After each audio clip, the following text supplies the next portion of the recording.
नमस्कार दोस्तों, आप सभी का मेरे इस YouTube चैनल में हार्दिक स्वागत है। दोस्तों, जो बैशाख मास में भगवान शालिग्राम के दर्शन करता है और उनके सामने झुकता है और उनका स्नान करता है और दिया जलाता है, तो वह कोटि यज्ञों और कोटि गोदान का फल पाता है। महादेव अपने पुत्र कार्तिकेय से कहते हैं कि जो पुरुष शालिग्राम शिला का चरणामृत पान करता है तो वह गर्भ में दोबारा नहीं आता।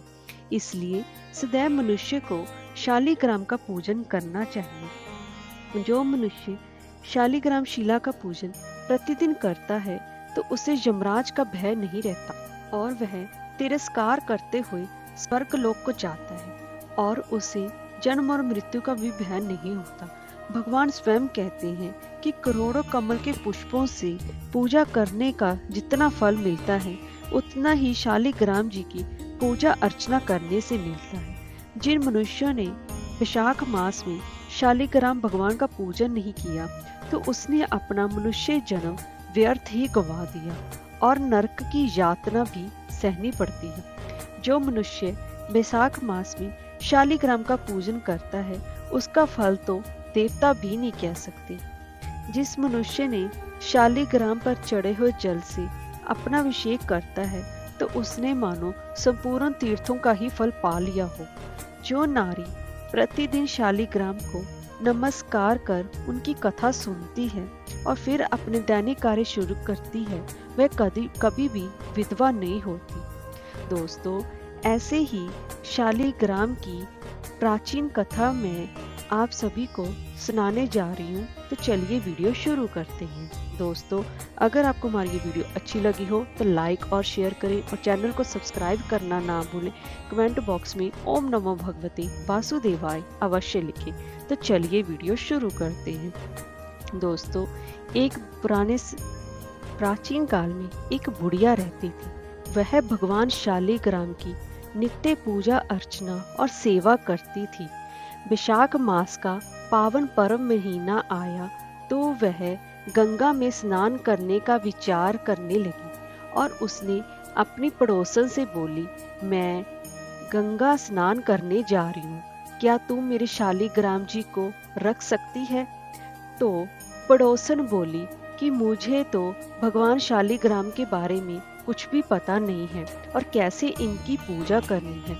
अगर तुम मुझे बता दो कि इनकी पूजा अर्चना कैसे करनी है तो मैं वो सब कार्य कर दिया करूंगी। तो बुढ़िया बोली, सुबह सुबह जल्दी उठना और इनको फिर जगाना और गांव से पानी लोटा भरकर लाना और आते समय बगीचे से पुष्प और तुलसी भी जरूर लेके आना और भगवान को जल व कच्चे दूध से नहलाना और इन पर चंदन जरूर लगाना और इनको मौसमी पुष्प और तुलसी जरूर चढ़ाना और हाँ, इनको दूध का भोग लगाना बिल्कुल भी मत भूलना।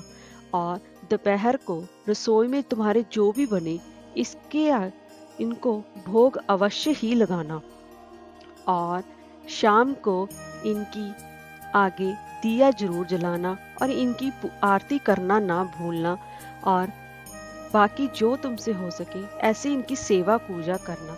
और इतना कहते ही वो बुढ़िया गंगा स्नान करने चली गई।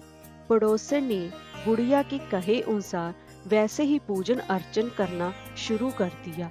वह बैसाख के महीने में सुबह नित्य जल्दी उठती, फिर भगवान को जगाती, फिर उनका स्नान पूजन अर्चन करती और फिर उनको चंदन लगाती, पुष्प चढ़ाती और तुलसी चढ़ाती और भगवान को दूध का भोग लगाती और दोपहर के समय उसकी रसोई में जो भी पकवान बनते वह भगवान को भोग लगाती और उनके सामने थाली रखकर कहती, भगवान जी, मुझे आपका पूजन अर्चन करना नहीं आता, मुझसे जितना हो सका बुढ़िया माई ने जितना बोला मैंने उतनी अपनी श्रद्धा के अनुसार आपका पूजन किया है।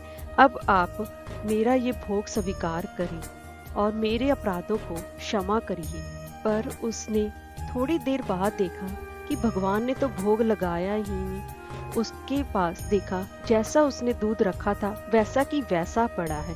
तो वह पड़ोसन सोचने लगी, मुझसे क्या गलती हो गई जो भगवान जी ने मेरा भोग स्वीकार नहीं किया।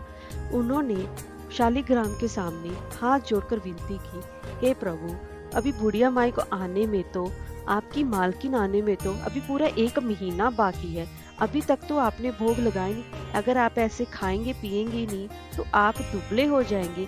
तब मैं बुढ़िया माई को क्या जवाब दूंगी कि मैंने आपकी अच्छे से पूजा अर्चना नहीं की है। अब आप ही बताइए, आपको क्या मेरा भोग लगाया हुआ पसंद नहीं आया? और पड़ोसन बोली, प्रभु, जब तक आप भोग नहीं लगाएंगे तब तक मैं भी वैसी बैठी रहूंगी। तो वह पड़ोसन सुबह से लेकर शाम तक वैसे ही बैठी रही। तो भगवान जी उसका हठ देखकर अब कहने लगे, अब तो मुझे इसको दर्शन देने ही पड़ेंगे, नहीं तो ये ऐसे ही भूखी प्यासी बैठी रहेगी। तो वो क्या देखती है कि एक छोटा सा बच्चा मोर मुकुट पहने पीताम्बरधारी रूप लिए एक पाटे पर बैठा है और वो दूध पी रहा है, और ऐसा वो रोज करने लगा। तो ऐसे में एक दिन वह पड़ोसन से बोला कि मैं गाय चराने जा रहा हूँ। तो पड़ोसन बोली, थोड़े दिन तो रहोगे ना, क्यों जाते हो? पर भगवान माने नहीं। वह हाथ में सोने की लाठी लेकर कंधे पर हीरे मोती का पीताम्बर डालकर गाय चराने के लिए चले गए। ऐसा हर रोज होता रहता। वह सुबह दूध पीते और फिर गाय चराने चले जाते। तो ऐसे ही वो पूजा अर्चना उनकी करती रहती। तो दोस्तों, ऐसे ही करते करते बैसाख का महीना बीतने को आया। तो वह बुढ़िया घर आई और स्नान ध्यान से निपट कर सोचा, क्यों ना मैं अपनी पड़ोसन से शालिग्राम को ले ही आऊं। वह अपनी पड़ोसन के पास गई और पड़ोसन बोली कि शालिग्राम जी तो शाम को आएंगे, तब ले जाना। बुढ़िया शालिग्राम जी के लिए जिद करने लगी और ऐसे में उन दोनों में झगड़ा हो गया। ऐसे में आसपास के पड़ोस वाले इकट्ठे हो गए।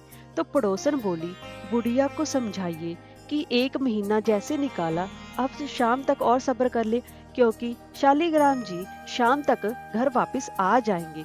तो बुढ़िया ने उसकी बात को ना मानी। उसने सोचा, ऐसे कैसे हो सकता है। तो बुढ़िया वहीं पर पड़ोसन के घर पर धरना देकर बैठ गई। और शाम जब पड़ी तब भगवान आए। गायों को उनकी जगह छोड़कर भगवान मंदिर में विराजमान हो गए।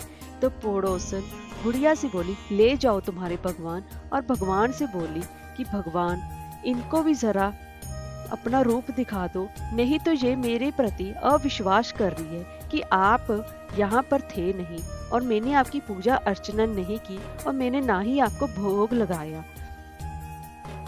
तब भगवान पड़ोसन की भक्ति देखकर तुरंत उसी समय मोर मुकुट पहनकर पीताम्बरधारी बनकर हाथ में सोने की लाठी लेकर बुढ़िया के सामने प्रस्तुत हो गई और उनको दर्शन दिया।